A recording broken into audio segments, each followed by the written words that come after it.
لوگوں نے مل کر کے حضور علیہ الصلوۃ والسلام کے خاندان کا، بنو ہاشم کا معاشرتی بائیکاٹ کیا، جس کو ہم کہتے ہیں سوشل بائیکاٹ، کہ ان کے ساتھ کاروبار، لین دین اور بات چیت اور شادی بیاہ، ہر طرح کی چیز ختم، تاکہ ان کے اوپر سوشل پریشر پڑے اور یہ اپنی باتوں سے باز آ جائیں۔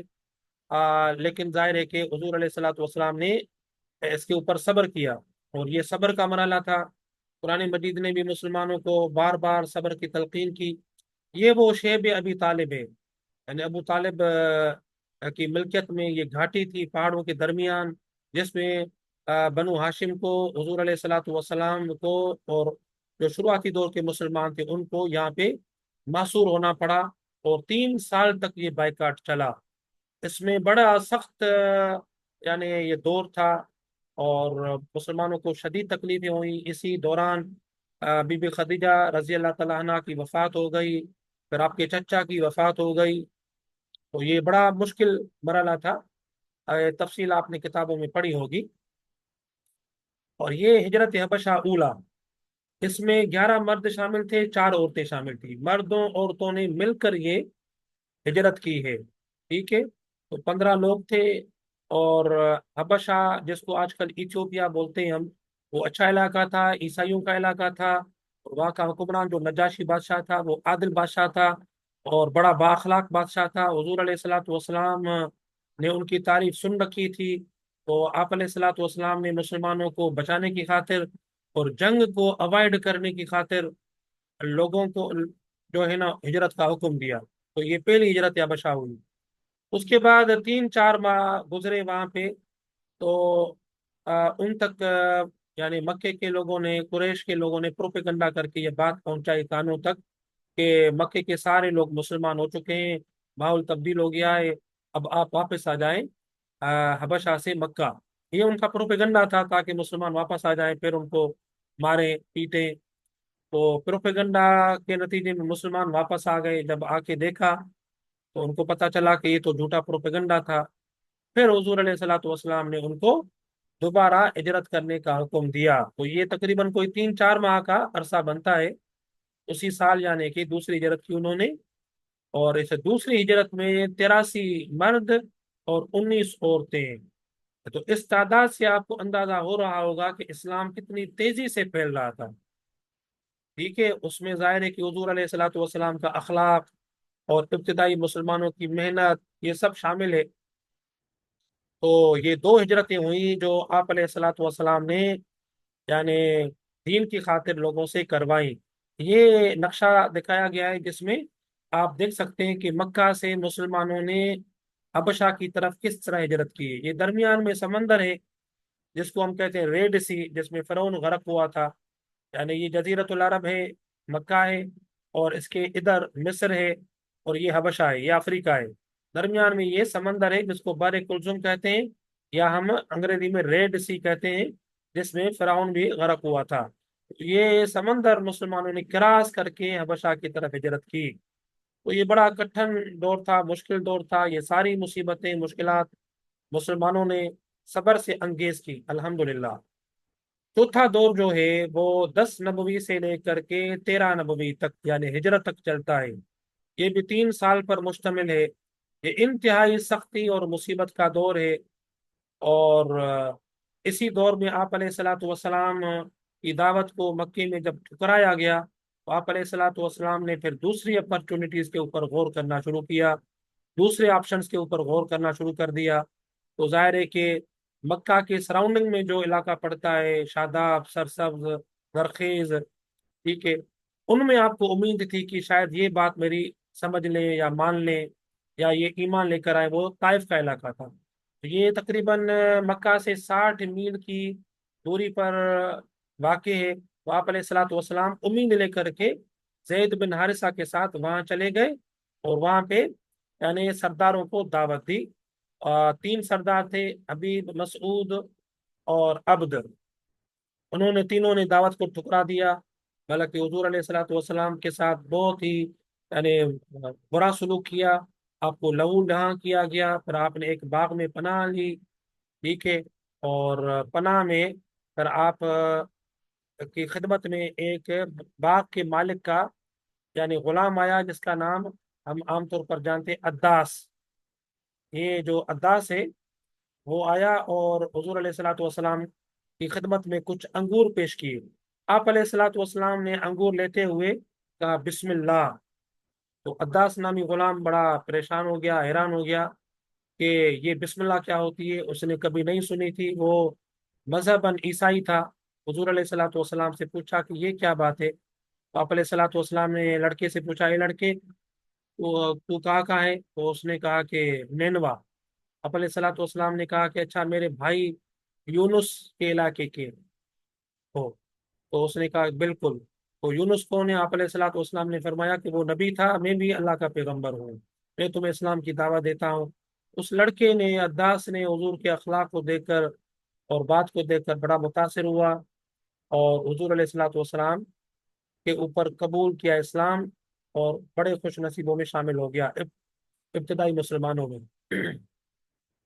تو یہ طائف کا واقعہ مشہور واقعہ ہے، یہ اس کی بات تفصیل سے آگے آتی ہے تھوڑی۔ اب یہ جو خط آپ کے سامنے لکھا ہوا نظر آ رہا ہے، یہ حضور علیہ الصلوۃ والسلام نے ہجرت حبشہ کے موقع پر یعنی نجاشی بادشاہ کو لکھا تھا، جس میں آپ علیہ الصلوۃ والسلام نے ان کو اسلام کی دعوت دی، عیسیٰ علیہ السلام کی تعریف کی، ان کی ماں بی بی مریم کی تعریف کی، اور پھر مسلمانوں کی خدمت کرنے کی دعوت دی کہ مسلمانوں کا خیال کریں۔ یہ حضور علیہ الصلوۃ والسلام کا اصل خط ہے، اور یہ نجاشی بادشاہ کی طرف سے حضور علیہ الصلوۃ والسلام کو جواب دیا گیا کہ آپ واقعی پیغمبر ہیں اور میں اسلام کی دعوت کو قبول کرتا ہوں۔ آپ نے عیسیٰ علیہ السلام اور ان کی ماں بی بی مریم کے بارے میں جو کچھ بھی بیان کیا ہے بالکل ٹھیک بیان کیا ہے۔ ٹھیک ہے، تو یہ مسلمان ہو گیا نجاشی بادشاہ۔ یہ حضور علیہ الصلوۃ والسلام۔ اس کے بعد یہ جو ہم نے پڑھا کہ شیب ابی طالب میں آپ کو قید کیا گیا تھا، تو اسی کے دوران 619 میں حضور علیہ الصلوۃ والسلام کی بیوی سیدہ خدیجہ رضی اللہ تعالیٰ عنہ وفات پا گئی، اور اس کے فوراً بعد ابو طالب ایک ہی سال میں یعنی مسلسل وفات پا گئے اسی دوران۔ تو حضور علیہ الصلوۃ والسلام کے اوپر یہ یعنی بہت بڑا سانحہ بن گئی خبر کہ بی بی خدیجہ نے بھی آپ کو سپورٹ کیا تھا اپنے مال سے، اور ابو طالب نے بھی آپ علیہ الصلوۃ والسلام کی ہمیشہ مدد کی، سپورٹ کیا۔ تو یہ دونوں سہارے بھی آپ علیہ الصلوۃ والسلام کا ساتھ چھوڑ کر ہمیشہ کے لیے چلے گئے۔ آپ علیہ الصلوۃ والسلام نے اس سال کو عام الحزن قرار دیا، یعنی دکھ کا سال۔ اور اس کے بعد یہ بیعت عقبہ اولا۔ اب یہ تمام تر ان کوششوں کے باوجود طائف میں یعنی حضور علیہ الصلوۃ والسلام کو کی دعوت کو ٹھکرایا گیا، تو اللہ تعالیٰ نے پھر مدینہ کے کچھ لوگوں کے دلوں میں بات ڈالی، اور وہاں سے اوس اور خزرج کے قبیلے مدینہ سے آتے تھے مکہ حج کرنے کے لیے۔ تو حضور علیہ الصلوۃ والسلام ان سے ملے، ان تک بات پہنچائی، تو ان میں سے کچھ لوگوں نے یعنی حضور علیہ الصلوۃ والسلام کی بات کو قبول کر لیا۔ یہ تقریباً 12 لوگ تھے۔ اس کو یہ منی میں بیعت ہوئی حضور علیہ الصلوۃ والسلام کے ساتھ چھپ کر، اور پھر حضور علیہ الصلوۃ والسلام نے ان 12 آدمیوں کو اپنے اپنے قبیلے کے لیے نقیب بنا کر بھیجا، نگران بنا کر بھیجا۔ پھر ان کے ساتھ مصعب بن عمیر کو بھی ساتھ بھیج دیا تاکہ وہ ان کو قرآن مجید کی تعلیم دے سکے۔ پھر اگلے سال یعنی مصعب بن عمیر کی محنت سے اور ان 12 لوگوں کی محنت سے اسلام اور پھیلا۔ 75 لوگ اگلے سال پھر منی میں آئے حج کرنے، اور عرفات میں آئے تو منی میں آپ کے ساتھ دوبارہ ملاقات ہو گئی رات کے اندھیرے میں، اور 75 لوگوں نے بیعت کی۔ پھر آپ علیہ الصلوۃ والسلام کو دعوت دی مدینہ آنے کی۔ یہ جہاں پر بیعت ہوئی وہاں پر آج کل مسجد بنی ہوئی ہے، یہ آپ کے سامنے تصویر نظر آ رہی ہے۔ یہ وہی جگہ ہے جہاں پر بیعت عقبہ اولا، بیعت عقبہ ثانیہ یہ منی میں وہاں کی گئی۔ اور یہ سفر طائف کا واقعہ جو میں نے آپ کو بتایا، یہ وہ یعنی جگہ ہے اس پہ جہاں پہ حضور علیہ الصلوۃ والسلام نے لولا ہونے کے بعد آرام فرمایا تھا، ٹھیک ہے۔ اور وہاں پہ عداس غلام نے انگور پیش کیے تھے، اور عداس مسلمان ہوا تھا۔ اس مقام پر مسلمانوں نے پر مسجد بنا دی، اور اس مسجد کا نام مسجد عداس اسی غلام کے نام پر رکھا ہے۔ تو یہ بڑا مشہور واقعہ ہے۔